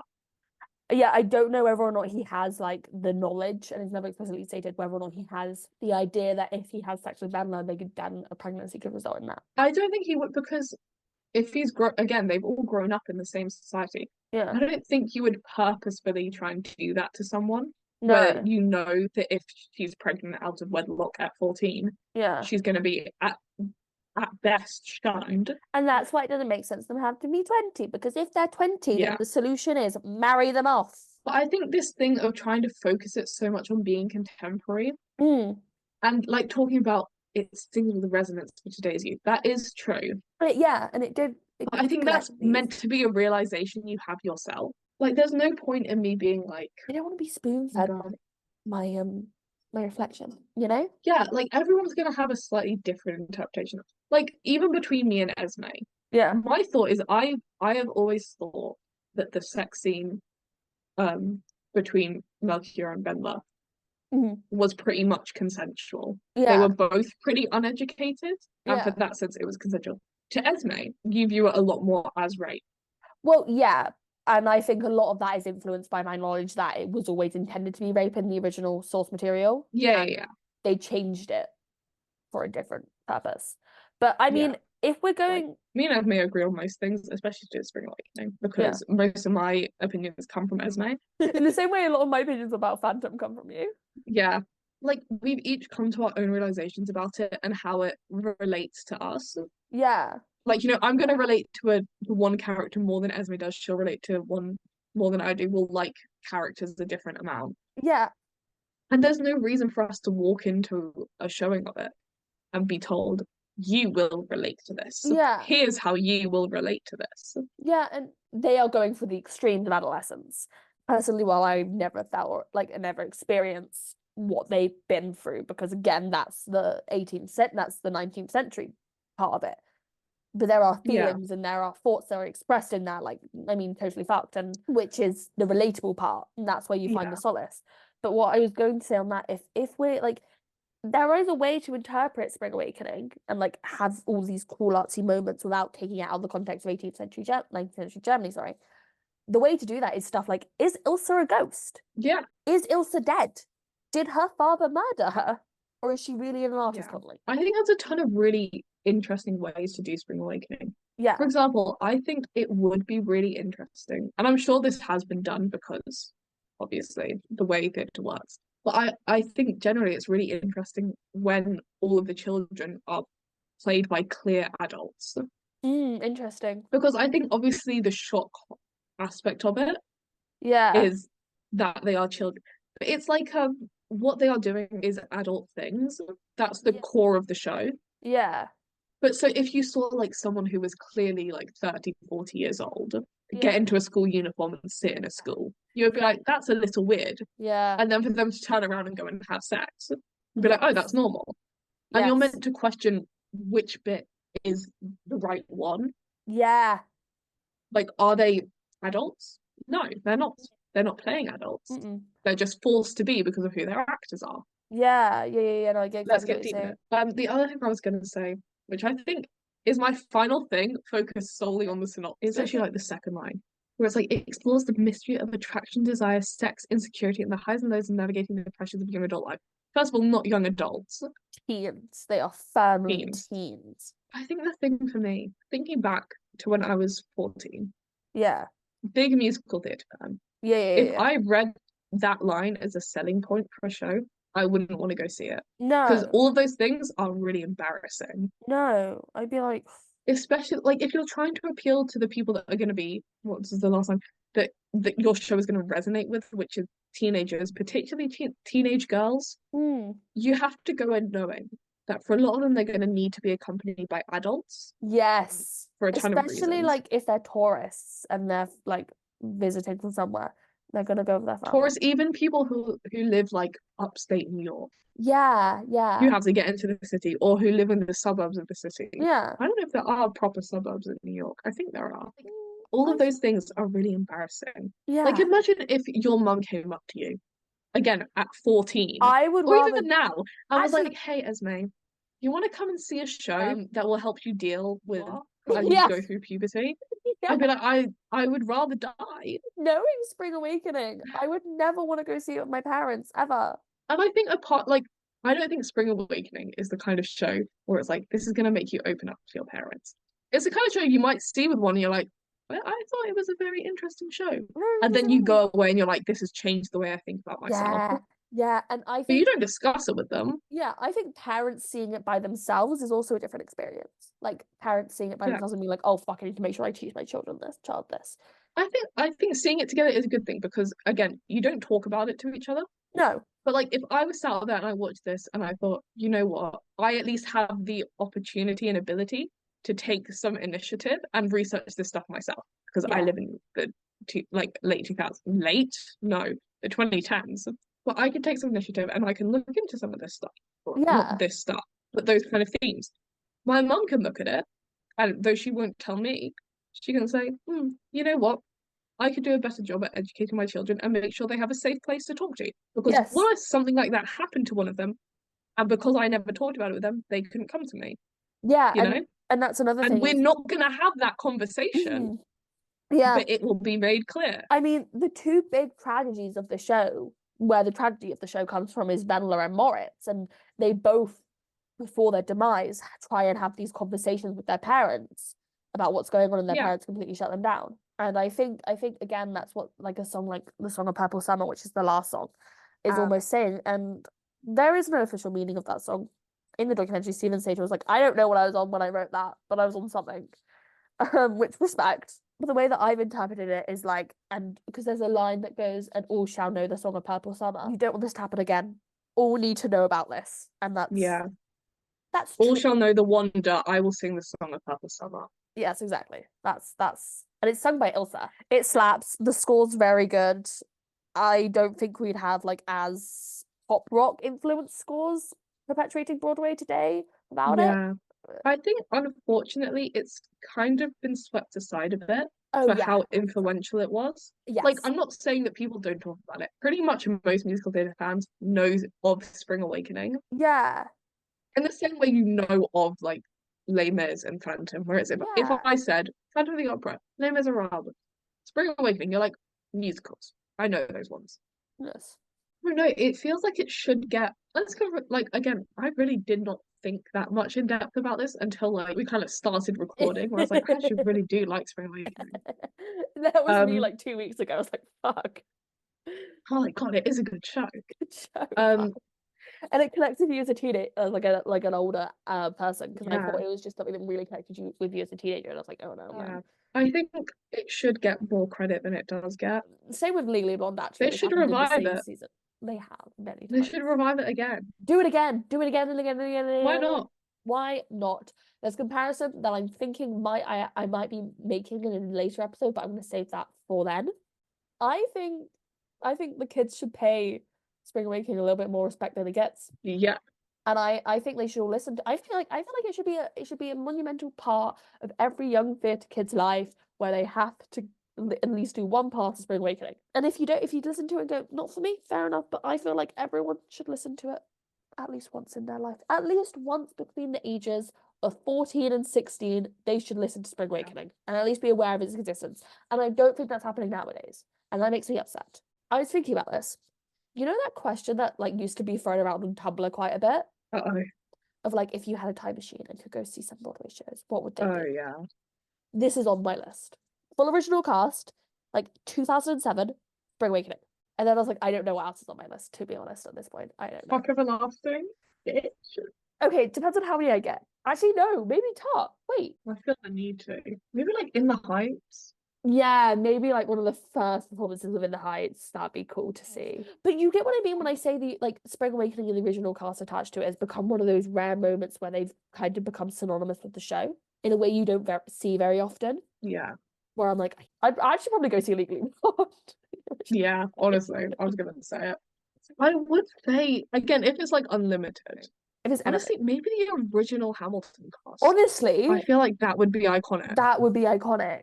Oh, Great Comet. I'd Oh have my to go God, see I'd have it. to go see Great I'd Comet. have to go see it. I'd have to go see Great Comet, honestly. Again, unlimited. Unlimited. Maybe Groundhog Day. I've seen Andy Carl in it though, so like I'm like I've seen it and I really loved it. I do think it'd be really fun to see like so the original I would Broadway. unfortunately have to go see something in the park with George with Jake Gyllenhaal. Maybe like the original Newsies. Yeah, I was thinking It'd be Bonnie tempting. and Clyde. Oh yeah. One of those like half-filled audiences of Bonnie and Clyde. I'd unfortunately have Yeah. to go. Yeah. Maybe like falsettos or something. Ooh, I've yeah. never like I hate to say this because I do love falsettos. We're gonna do a whole episode Oh, on it. I do love falsettos. yeah. But I've never been like deep into it. I've Like the listened to it, falsettos I've watched it, I've enjoyed it. the falsettos lore runs deep. I'd Yeah. have to go see The Light in the Piazza and cry my little eyes Oh out. yeah. Fucking love that show. If anyone ever wonders why I'm, I feel like my final one, there's obviously a ton more that I would go and see. Like the list could be endless. if you gave me like And like enough time, I would come up with like we 10. could do a whole episode where we just go and I'd see this and I'd And see that's a good this. idea. I might jot that down. Write that down. My final one for today though, Yes. I would really want to go see the original Come From Away cast. That's not what I was I'd like, expecting you to say. what did you think it was gonna be? Phantom. Oh yeah, absolutely. But I think every Phantom cast is sorry, that sounds really bad. Um Just to say you've seen it. I've seen Phantom 3 times and I've seen them all with at least somewhat different cast, whether that's ensemble changes or principal changes. Yeah. Or seeing understudies. At Yeah. no point has it ever been there are different choices made and they're obviously different actors. I thought you But I've for loved the it all the same production. no matter No, for what. the production of it, because the Oh one, yeah. yeah, that's what I thought. But I think my thing is like I've never seen Come From Away live. Oh yeah. And well actually, I changed my mind.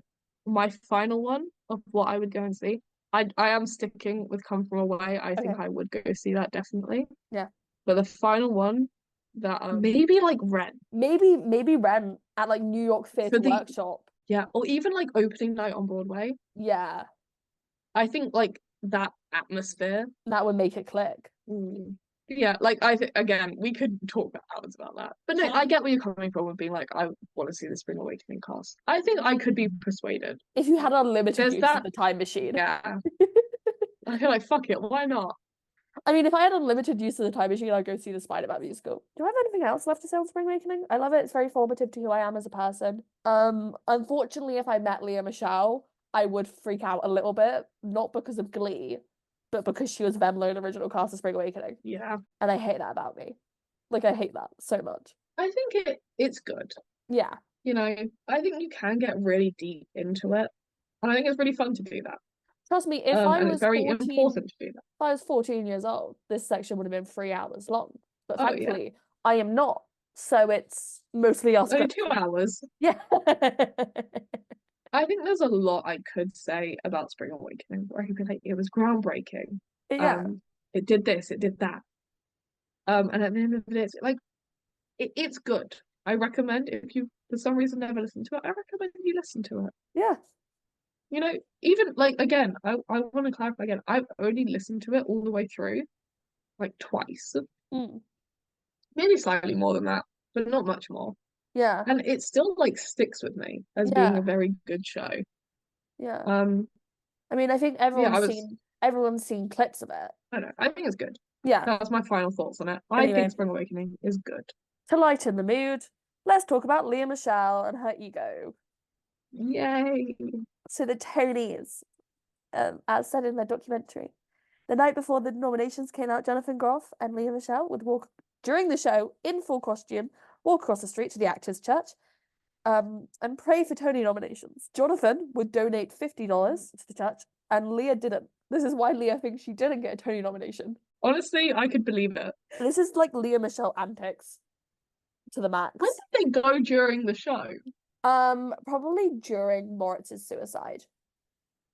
Jesus Christ. Because like it's like Moritz's suicide, and then it's like the gay love story. We really glossed over a lot of like plot points. So much going on at all Yeah. times.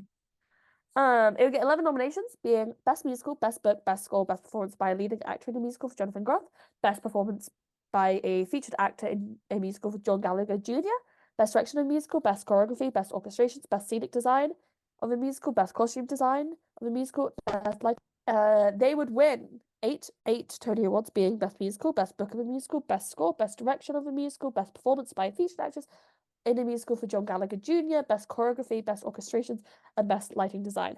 I'm kind of surprised it won Best Choreography over Legally Blonde. Honestly. I wonder whether or not they counted all of the movements that they did in the songs as I'm choreography, guessing. and that's how we got it. But like Legally Blonde Legally Blonde deserved something, and I get why you didn't with give like it Best Score, but like, come on. her college application Oh, song. what you want? Yeah, yes. And she like bursts through the things. Yeah, and she does her little dance for her whole group. Yeah. Come on. Oh, Or even Legally Blonde remix. The no. choreography there. Come on. Oh, Like all my love to Spring Awakening. Come on. no, I fucking love Spring Awakening, but give something to Legally Blonde, please. However, the real winner of the night would be the Tony performance, as it was quickly uploaded onto YouTube and gained traction really quickly. I love this performance. It currently has like, I found the original one that was uploaded to YouTube. It currently has like 3.5 million views, which isn't that many for a Tony performance, but for back in the day, For like 2007. 2007, kind of a lot. And it was going around on MySpace. After Tony Awards, it would sell out immediately, gaining more than 100,000 hits, and videos and audio clips being all over MySpace. Those are Michael Riedel's words, not mine. I'd like it to be known I don't talk about social media that way. But bootlegging, widely sharing of bootlegging on social media openly, first time probably in history. And now we have audio clips being uploaded at the interval. Thank you, Spring Awakening. MTV did a major piece on Spring Awakening that set the box office scoring. And Michael Riedel observed, walked by the stage door at any performance, and you'll see hordes of kids waiting to meet the cast. Once upon a time, they would have thrust out their playbills for an autograph, but now they whip out their cell phones and take pictures of themselves with the actors. Weak, now we do both. Come on, guys, and I bet you your photos are great as your shit. Not us, we've got our great quality cameras. We don't stage door anymore, but if we did. No, we don't. All summer long, Spring Awakening has been playing sold out performances, grossing 800,000 a week. Jesus Christ. And the top ticket price, $175, Oh my God. which, believe it or not, is not that bad. What's that in real money? What, pounds? Yeah, I'm checking. For reference, obviously this is not adjusting for inflation or all No. of that. 138.29. But for Broadway prices, that's actually really decent for the top That's seat. incredible for like premium seats. Yeah. They wanted a new marquee at this point, but they were like, now we're sticking with it. And I'm so glad they did because that red and black is kind of iconic to the show. Consistently posting on YouTube and the internet. And it was the first musical to recoup its initial investment with making it back its $6 million investment in 300 performances. See that, guys? I guess the thing is, like, Legally Blonde knew their audience pretty quickly. But I Yeah. think Spring Awakening, once they figured out who their audience was, figured out how to market to them perfectly. Yeah. Like, I feel like Legally Blonde didn't get the concept of online marketing as much Until they did the deal with MTV.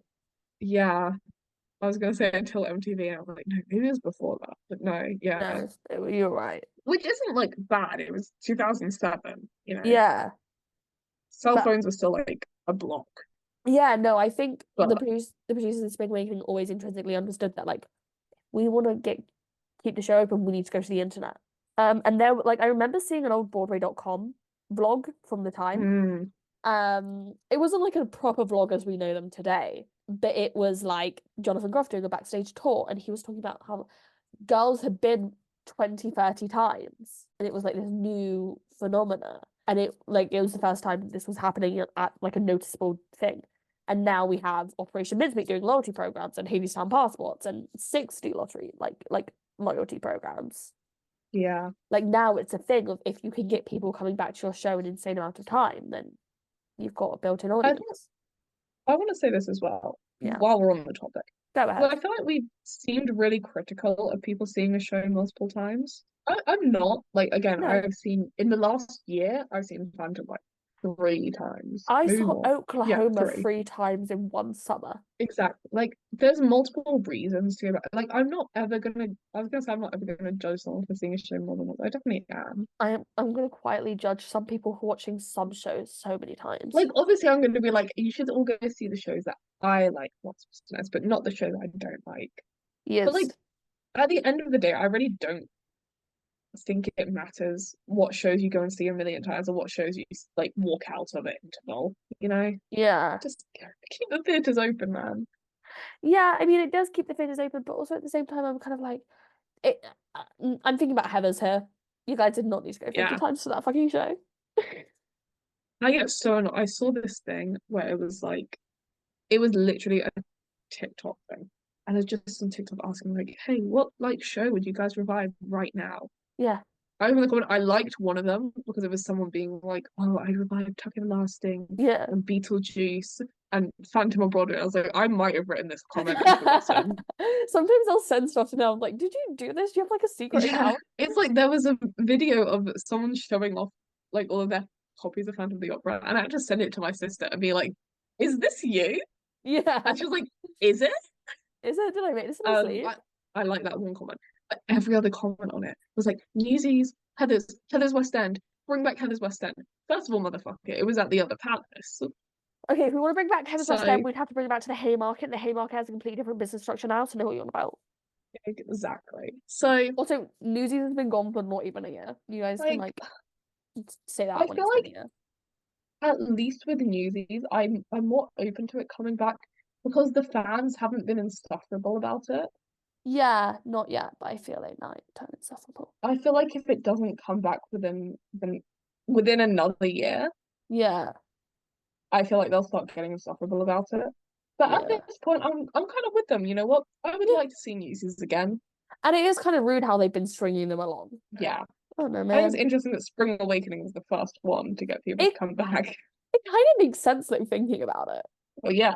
Um, It's like I think it's just because obviously people were going back to like Rent and Phantom yeah. and Les Mis and all of that stuff, these big musicals. But it's crazy that it wasn't like a noticeable thing Yeah. until Spring Awakening. Because now, like, it's so crazy to me that now I like I'll walk past a stage door or I'll see like videos of stage door and these actors are recognizing fans. Yes, by I'll be like, hey, name. oh my God, This is fucking happening like Sophie. this was like happening before. I feel like this has been happening for years, and I'm always a bit like trusting. I feel like in to some extent I got it before when it was like one show. Like if at Dear Evan Hansen, you had Yeah. seen Dear Evan Hansen 20 times and the cast recognized it, it'd be like, okay, sure, God help you. fine. I've seen it like Moulin Rouge. I'm Yes. like, how are you seeing Moulin Rouge so many and sitting through it so many times that they know who you are? The Yeah. only other one I fully understand, this girl I follow, Yeah. who goes to Phantom a lot, but goes in full cosplay. I love her, by the way. Your She was bestie. my bestie. If I was an actor and someone was turning up to every performance they went to in full cosplay, Yeah. I would recognize them. Because like Yeah. but if it was like a random March day and I walked out the stage door as a performer and someone was just in full cosplay, I'd be like, I recognize you. I think I know who you are. I have to imagine that the actors began to notice, and I was like, I feel like I've signed your playbill before. Yeah. I've seen this phone before. Yeah, yeah. I'm so intrigued by current fan culture around the West End. And I mean it's I know I don't know whether or not the same culture exists over on Broadway or whether or not I just I'm just don't not know. in those circles anymore. But this is Yeah, I probably feel like we aged out just before it got weird. weird. I mean it's always been weird, but like before it Yeah. got nuts, Shout especially over out in to the West Barrett End. Wilbert Weed. I know I hated on you when I was a kid because you were like, I actually don't want to meet people at stage door and I think it's weird. You were right. You were ahead of the It curve, my really is love. weird. It's really weird. Moving on. They would even be like in a National Gap ad, and it would be like in Times Square a billboard that said like had all of them on it, and then it'd be like the cast of Spring Awakening for Gap, which is insane. In a piece for Vulture, a former Spring Awakening superfan would reconnect with those that she was in a Facebook group with. The group was known as I Believe in Spring Awakening and saw people posting normal fandom stuff like I saw it for the 30th time today and stage door photos. It's like, normal fandom stuff, right? Yeah, That they were now reflecting about their experiences as an adult because you don't see that very often. yeah. With some people saying stuff like, I grew up as a repressed religious kid and it made me feel seen, and the whole people who were struggling with their own sexuality found some solace in it. People said it was perfect storm for a 16-year-old theatre geek when you're not the most confident person in the world. Exploring feelings and sexuality can be scary. A forum of safe space to explore those feelings is revolutionary to you. This is someone who saw the show 5 times. I went to see it every single time, and I really thought it was an individual experience. It's almost like you go and see it, and you wouldn't talk about it after. It was very personal. That's what you were saying. Uh, Yeah. Someone said that they went to go see it with their mum from because they were traveling from Florida, and made them keychain gifts and a duct tape wallet for John Gallagher Jr., saying that she looks back on her experience stage door his experience stage dooring, sorry, and goes, what the hell was I doing? Which is kind of funny. 2008, it would launch its national tour starring Christy Altamore as Vedla. Woo! Love you, Christy. Love you, Christy. Her saying in an interview from back in the day, like this is from when I was 14 years old, so I cannot find it now. I'm so sorry. That it played well in big cities as it had done in New York, but in smaller stops, they would have a very adverse reaction to it. Because what would happen is a lot of like season ticket holders would just like go and see the show because they had a ticket to it, basically included in their membership, and they saw that it won the Tony for Best Musical, and they'd be Damn. like, what the hell am I viewing? Which is crazy to think about. I want to be in that audience so bad. It would close on Broadway after 859 performances, which is kind of crazy. In the UK, it would play the Lyric Hammersmith, where it would hold a year-long casting search before opening in 2009, and it would transfer to the Novello Theatre. Here, it would win the Olivier Award for Best New Musical, beating out Dreamboat A Petticoat, Priscilla, Queen of the Desert, and Sister Act. Charlotte Wakefield would be nominated for Best Actress in a Musical. Bernard would win Best Actor in a Musical. Ewan Rennan would win Best Supporting Actor in a Musical. It would also win Best Choreography, Best Lighting Design, and Best Sound Design. Unfortunately, it wouldn't last long. It would close after 3 months at the Novello. I don't know. I was in two minds about this. And I don't know whether or not they were just not able to capture the same momentum that they were on Broadway in the UK. Yeah. And that just led to it closing early because this so easily could have been the fate of the original Spring Awakening if it had not had that Yeah. Tony performance. And because of the way the season works here, it just did not open at the same time for a big performance. Deaf West Spring Awakening time. Woo! Deaf West Theatre Group are a group that is committed to innovation, collaboration, and training and activism. Deaf West is the artistic bridge between deaf and hearing worlds, founded in Los Angeles in 1991. Deaf West engages artists and audiences in unparalleled theatre, media experiences inspired by deaf culture and expressive power over sign language, weaving ASL into spoken English to create a seamless ballet of movement and voice. They first did Spring Awakening at Inner City Arts, and then it would transfer to the Wales Amberg Centre for the Performing Arts. The production would be directed by Michael Arden, with him saying about the piece. The death storyline provides some historical context. In late 1800s Europe, deaf educators imposed oralism, speaking or lip reading, and forbade deaf students to sign. In Spring Awakening, struggling student Moritz can't speak and is alienated without any form of language. With him saying, "We are trying to say something that is happening in deaf culture at the time, a very dark time in deaf history." The play itself is about being denied a voice, and deaf people at the time were sterilized, forbidden from marrying, and weren't allowed to sign. I think it adds another layer. It's a bigger story than the original piece. What he's referring to then is known as the Milan Conference, where a bunch of deaf educators from across Europe got together and just decided that this was the norm, and then that was just carried on until Yeah. the 20th century. It's I think we were talking about, obviously that's like all of those points are very good and I would listen Yeah. to them more. Yeah. But I think we were also saying, like, at a very basic level, I think he did talk about it a little bit. This whole idea of not being able to talk about what is happening, manifesting it in a physical, well, not physical, but in a literal sense. Yeah.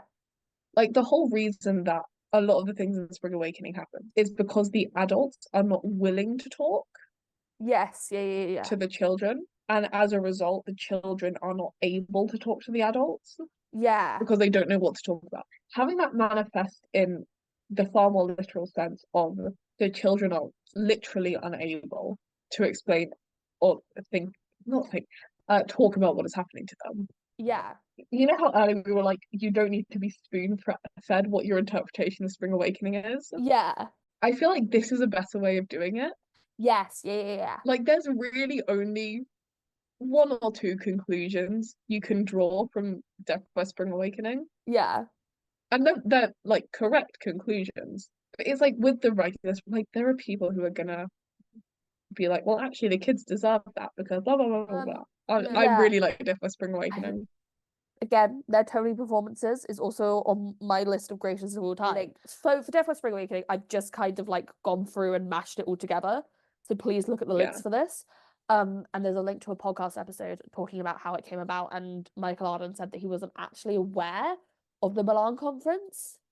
And so when he started researching that time period and that time period in relation to deaf culture, came across it and thought, oh my God, this adds such an interesting layer without ever having to address it. And in the playbill, there was actually a note saying, here's what was going on in deaf culture at the time.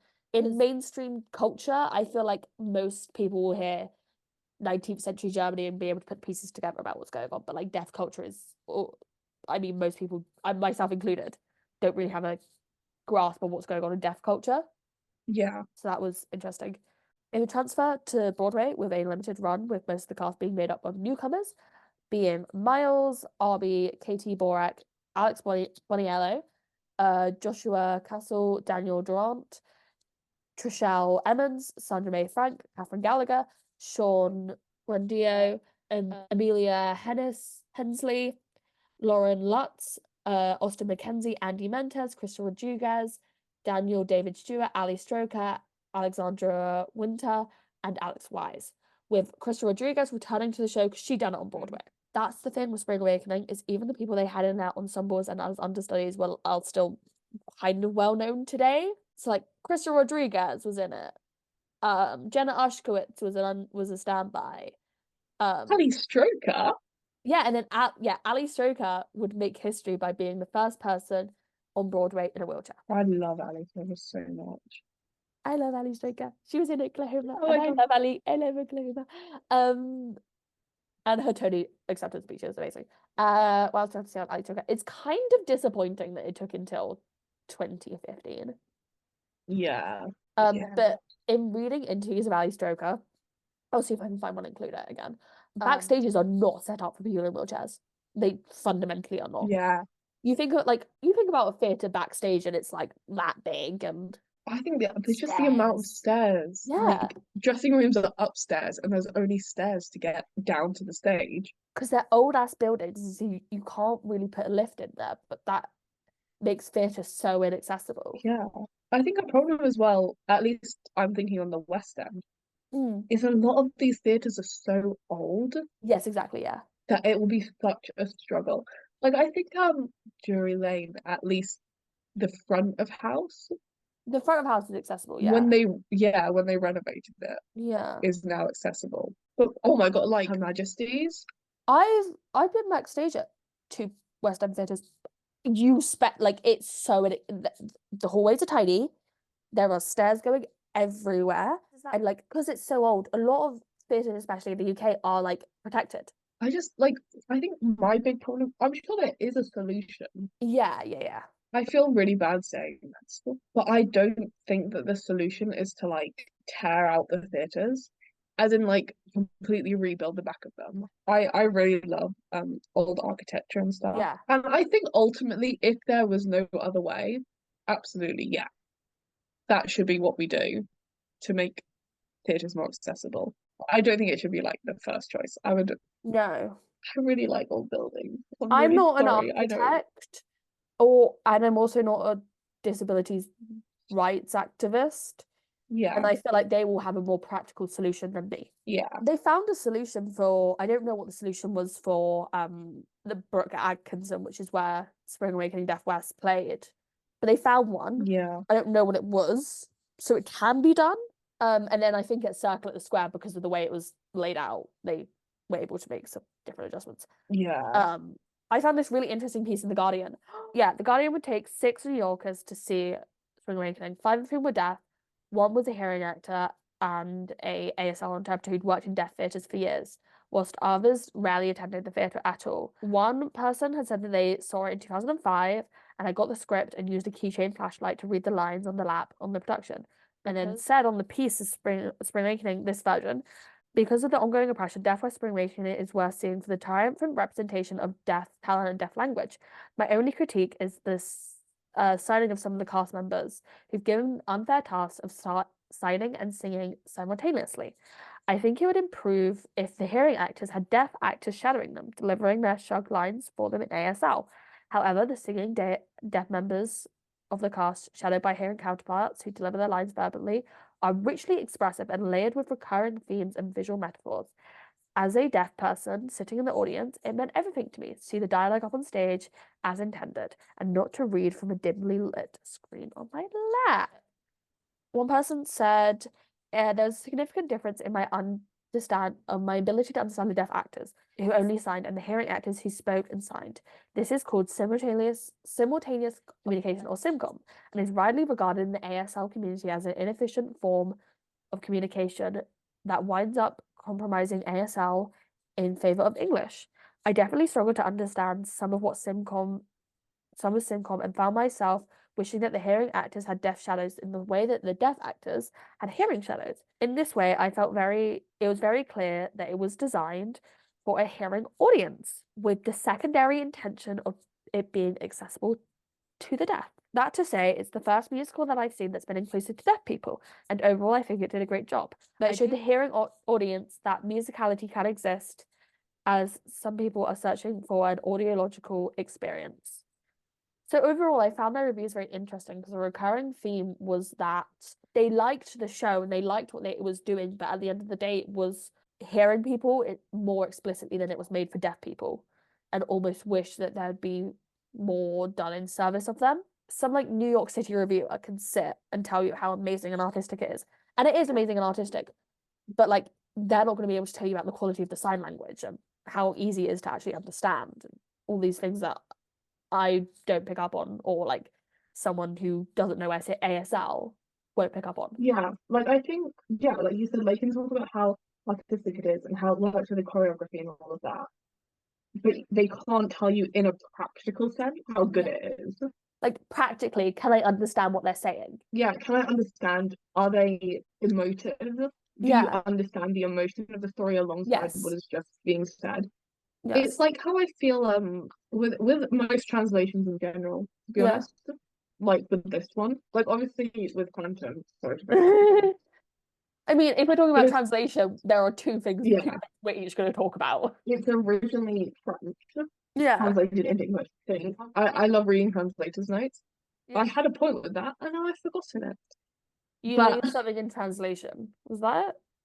I guess it's more that you don't want to because like a hearing translator who doesn't speak ASL could say, you know, yes, you know, the sign wasn't like it is the sign wasn't dragging.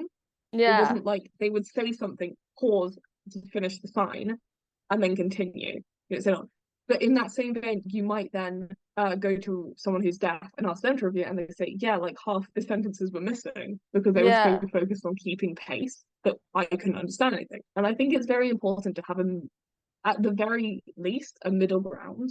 I might Yeah. be wrong about this. Yeah. Spring Awakening was the first time it was at least the major deaf like So signing yeah, production. Deaf West, this is the biggest one that they've done so far. The other one they did is a production of Big River back in like the Oh 90s. yeah, But other than that's it. I've got links to Deaf West website. It's cool to go through and see what productions they've done. But this is the yeah, yeah, first one that they did in this way. It would be nominated for Best Revival of Musical, Best Lighting Design, and Best Direction. I would have really liked for it to win something. But actually, you know what? Fuck it. I will say this in my whole chest. I've been thinking it for years. Did Hamilton need that extra award? Did they? Did they yeah, really? We couldn't have given it to Michael Arden. We couldn't have given it to Lighting. yeah. Anyway, moving on. They would have to go fund me for the performance to get Spring Awakening to the Tony Awards. Um, Yeah. Ken Davenport explains it. I'm not sure how I feel about it. They would perform at the Tony Awards. I love that. They would do a reunion concert in 2021 at the Imperial Theatre, and it would be the experience of it would be turned into a documentary called Though She's Known. I've kind of been referencing it throughout, but I thought I was gonna make more notes on it. Like as I was like watching it, the only notes I have are this is where the Leah Michelle redemption arc started and led her to get Funny Girl. Because let me just say, that woman is painted like a fucking saint in that documentary. I don't think I've ever watched the documentary. I've seen clips, but We've I don't all think I've seen ever that watched one it. clip. We've all seen that one clip. And this is what I was referring to earlier. I think they might have watched this whilst writing theatre camp for inspo of Rebecca Diane and Amos. Like Leah admitting that she was in love with Jonathan is insane. All of these years later. It's crazy. Like she spends a lot of time talking about how much she was in love with Jonathan Groff. It's hilarious.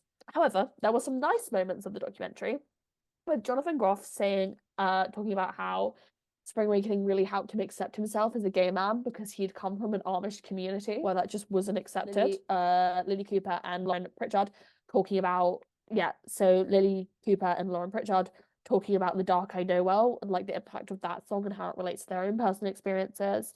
And another good moment was when John Gallagher Jr. was talking about how he wouldn't do it today. He just couldn't do Spring Awakening today because it was so dark and because his character like does kill himself and he just could Yeah, not put himself through that. And when he was young, he just kind of had this fearlessness of yeah, whatever. But now he just yeah, couldn't. Um, Again, really interesting stuff. The only interesting thing Leah Michelle said, honestly, truly, watch it for yourself. She speaks a lot, nothing very insightful. Um, except from she's like, I just decided I walked off stage one day after being taken for the backstreet abortion and was had like with sweat and like blood on my face and just decided I was fucking done with it.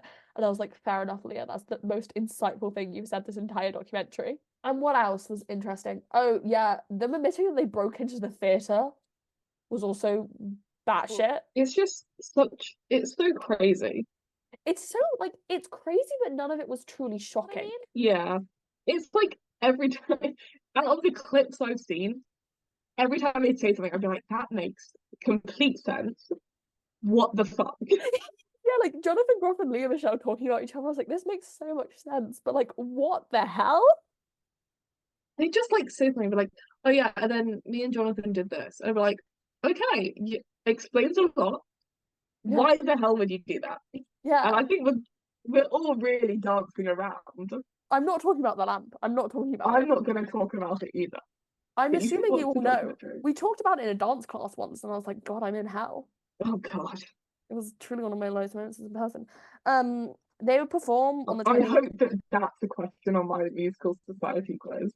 What about Leah Michelle and Lamp? Yes. They would perform at the Tony Awards of the same year doing Mama Who Bore Me and Totally Fucked. I didn't watch this because I don't want to. I have a good spring. I have two very good Spring Awakening Tony performances. Why ruin it? That's Spring Awakening.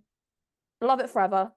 Children, listen to it unless you're like not felt 14. Don't listen to it. Yeah, I think it's classic. It'll be revived. I'll go see it. I'll go cry. Yeah. I want to say there's a UK reunion happening Yeah, there is. next week. Next week, how do we explain what the fuck we're doing next week? It's gonna okay, this is gonna come out on the 4th. Yes. Next week's episode will come out on the 11th. If you cast your mind back 4 years to what was perhaps going on around March 11th, 2020, Yeah. It impacted all of and our then lives forever. impacts all of us, and then in the time period that followed, if perhaps there was a musical Or two. about, or two, about, for example, a rat Hmm. and um a non-licensed historical drama, that would be what the episode next week is That, about. yeah, we're talking about the Ratatouille school. And the unofficial Bridgerton. The unofficial British musical. I'm excited. I've got some things to say on it. Can I give them a preview of what our thoughts are going to be? Yeah, go ahead. Love the Ratatouille musical, Bridgerton musical. I wish the lawsuit had gone on longer. The lawsuit was probably, I have never been so gripped by anything legal in my life It was when that lawsuit was incredible. going on. Many a conversation was had about that lawsuit. I think about it Oh yeah. every like when the Moana news came out, I was like, I'm still Oh thinking my about that God. lawsuit. My brain is on that lawsuit. Anyway, It's incredible. it made me side with Yeah. a corporation anyway, and not two independent artists. Like, Anyways, anyways, we're doing pandemic musicals. we're doing pandemic musicals. TikTok the musical. Anyway, see us. Join us. See us next week. Join us next week. Been a long time. Check us out on social media. We're quite funny over that. Anyway, bye byes. Bye. Bye.